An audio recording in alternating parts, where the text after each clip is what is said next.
Hey, everybody, welcome back to the podcast. You're listening to our Dungeons and Dragons game. I'm your host, the Dungeon Master, and in this one, we're going to pick up where we left off, and we're going to try to get our hands on the fifth piece of the Rod of Seven Parts.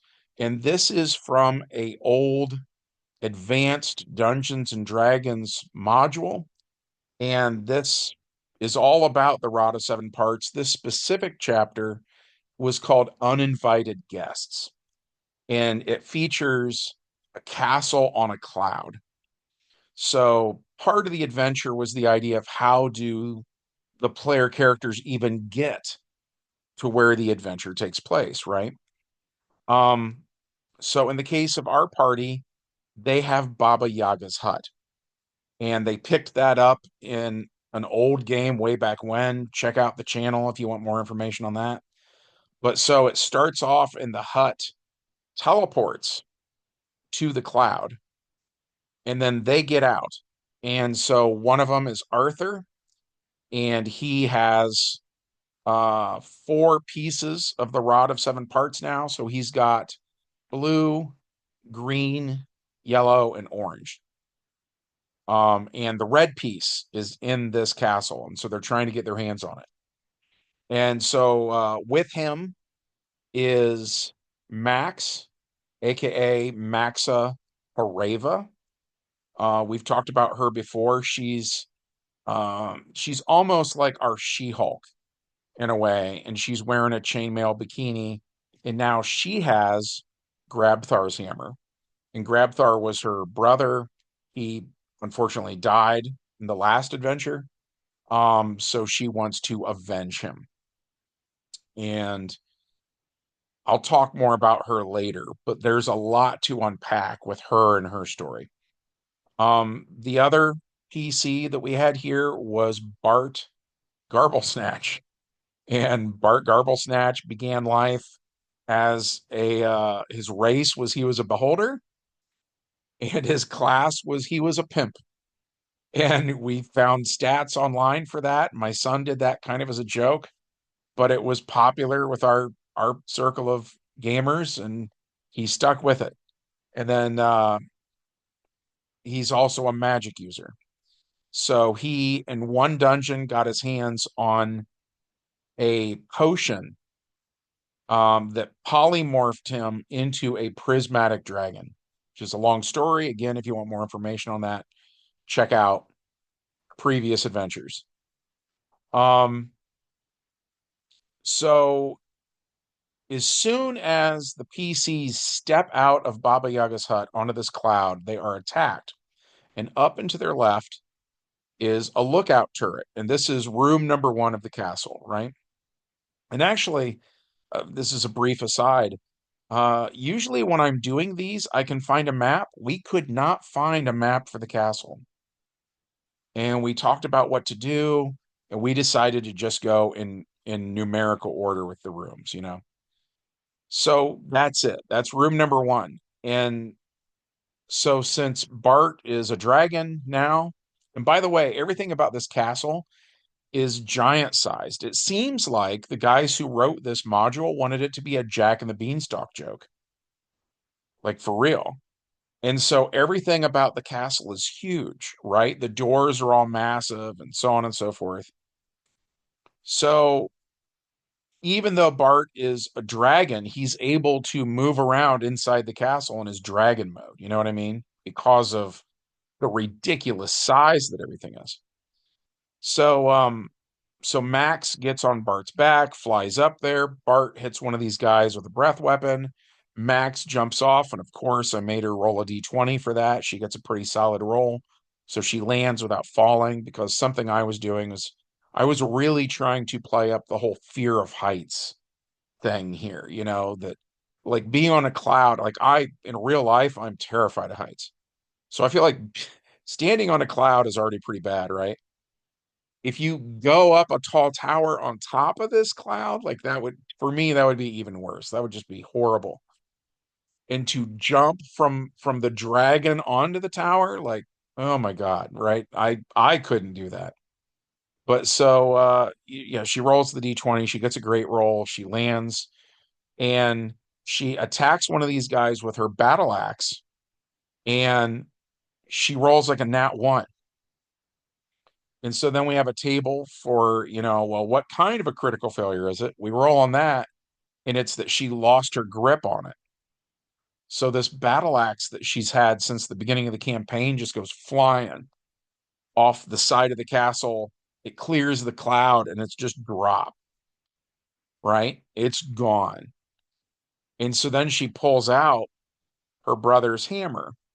And so in a way, losing the axe was kind of cool because um the hammer is so meaningful.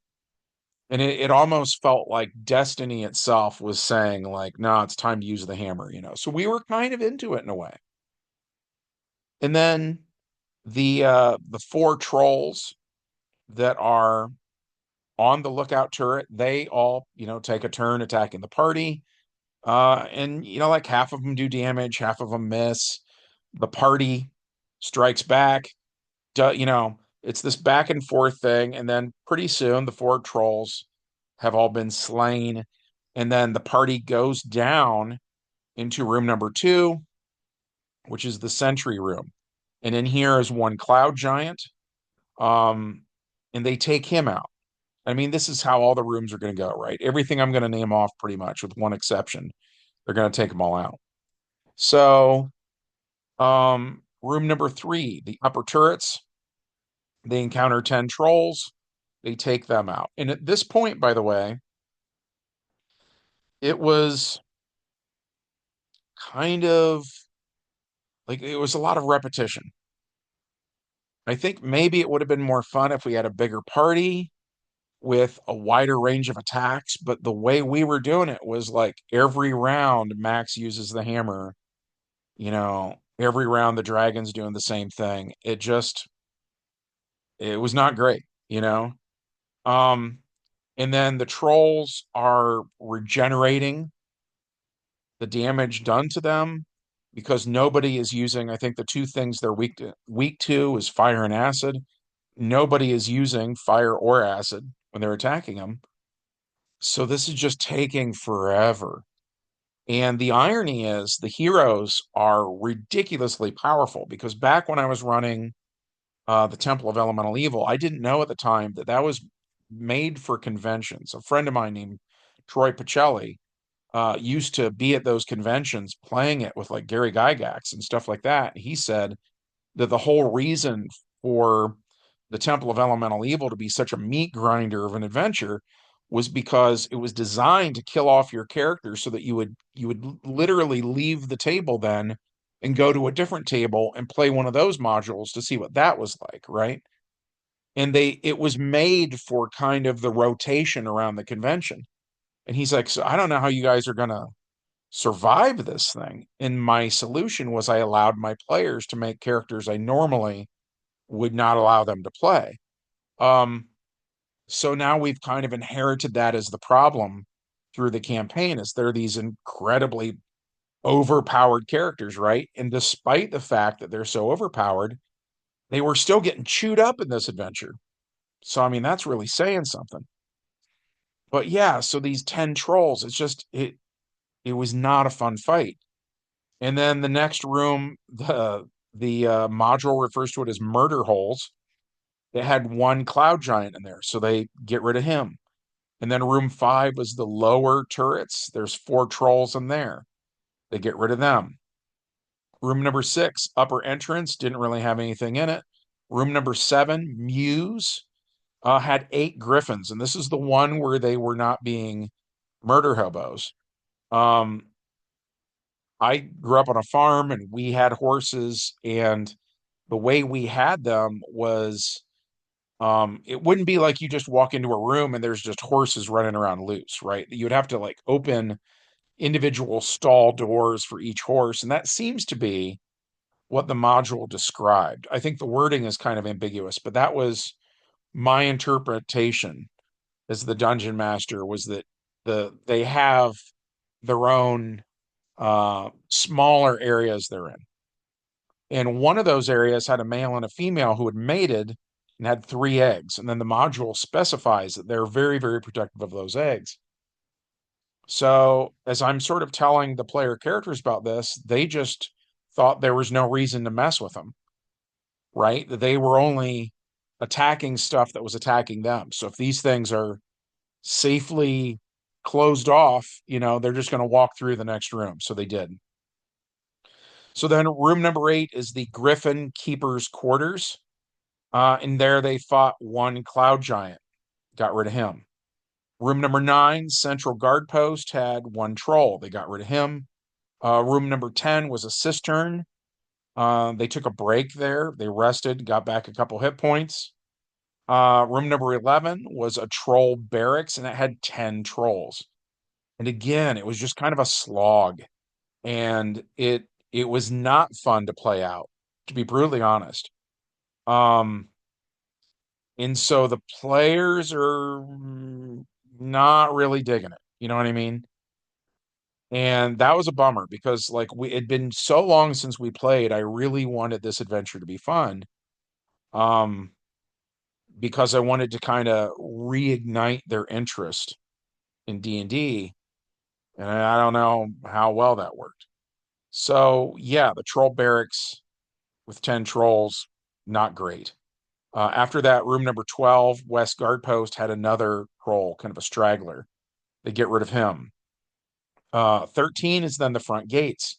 So now they are on the other side of the big gate where they had arrived here, right? So if they just open this door, on the other side of it is Baba Yaga's hut that they arrived in. Um, and that's going to come into play later. At this point, they don't open the door. Um, then room number 14 is the main guard post. There were 2 cloud giants. These guys did a lot of damage, and so the player characters at this point are hurting, right? You get to room 15, the entry hall. This was a rough room. It was 2 ogres and 2 hellhounds. And Max has a problem with fire-based attacks. We'd established that ever since the beginning because she's part troll. She's like 1/8 troll or something like that. But normally she regenerates from damage. But so when the hellhounds are attacking her, she's not actually regenerating from that damage. So she's hurting. But they clear the room. They clear room number 15. So then room number 16, the Great Hall, is a repeat of the last room again, but then they also add 2 fire giants. And these guys were the biggest problem of the day. And they just start wailing on the party. And these guys were getting nat 20s. They were making their saving throws against, the breath weapon of the dragon and so on and so forth. They're just chewing the party up.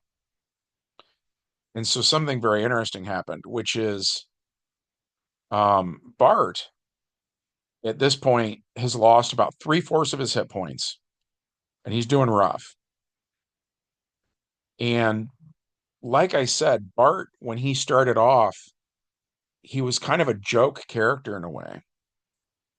And my son has always played him as kind of this like sleazy, unreliable, comedic, kind of guy.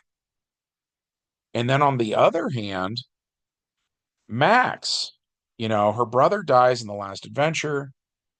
She has his hammer. She wants to avenge him. And also, way back when, she actually died earlier in the campaign, and we resurrected her. Which, again, if you want more information on it, check out one of those old videos. But so she felt like that brought dishonor to her family. And that's their whole thing is honor. We based everything on like Worf from Star Trek The Next Generation. And so there's suddenly this big juxtaposition where her brother last game gets infected with this disease that is slowly turning him to slime. But then when they recovered the last part of the Rod of Seven Parts, that attracted the attention of Atropos the Endbringer. And so Atropos was headed to the dark sun setting to destroy that entire planet, right? So Max's brother Grabthar says, this is going to be a glorious death. I can't think of a better way to go out. This is going to be awesome.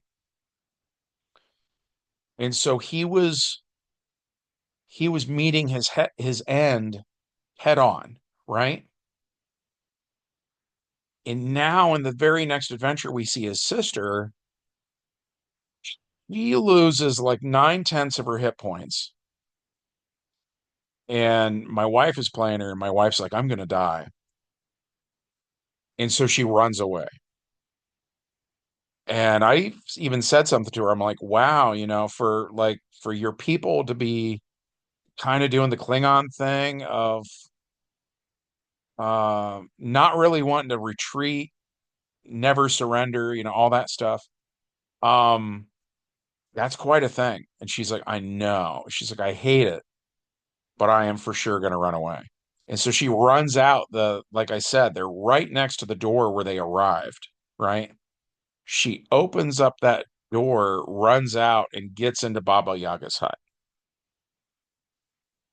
And so she actually leaves Bart in here by himself. Oh, and by the way, there was friendly fire right before that, where she used lightning from the hammer, and she had lined up a shot where in a straight row of squares on the map was the two fire giants, and then right behind him was Bart.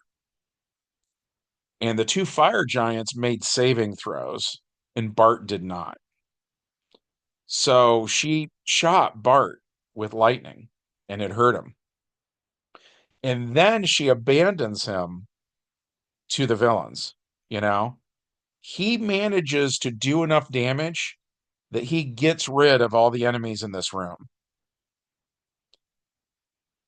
And my wife was like, I want to switch my characters out because she was playing this other character that was an air maiden named Eliza. And air maidens can be found in deities and demigods, by the way. And if you kill one, they like respawn. That's their big claim to fame. Um, so that's why she wanted to trade her characters out. But then the irony is the air maiden doesn't do a whole lot of damage. And Grabthar's hammer does a lot of damage, but the person wielding it is like at death's door now. You know what I mean? And she doesn't want to let go of the hammer. She doesn't want anybody else to have it. So that's kind of where we ended this one. Um, which I thought was interesting. For sure, for plot reasons. Um, things with Max just got very, very interesting. Um, and we did say that Eliza at this point, because we haven't come right out and said how long it takes for them to travel in the Spelljammers from like planet to planet, for what we've been doing in our campaign. So we just said that it's been enough time on the voyage that Eliza had the baby, um, which is the kid of Volterus Yol, who also died last adventure. So now that she's not pregnant anymore, she can start adventuring again. Before there was some question of if she respawned, would her baby also respawn? Or would she lose the baby? And she didn't want to do that, so she'd quit adventuring. So we said, yeah, it's been enough time. You can trade out your character. That's fine. We'll just say it took that many months to get here. But yeah, it's a very interesting turn of events. Um, but everybody had enough for one day. They asked me to stop there. That's the halfway point of the dungeon. Um, they asked if we could play tomorrow. Hopefully we do. Hopefully there's not a schedule problem. And then we'll do the second half of this. And then, of course, I will post a video about it and tell you what happened. But that's it for me for today. From everybody here at our Dungeons and Dragons game, we hope you guys have a good one, and we'll see you in the next adventure. Bye.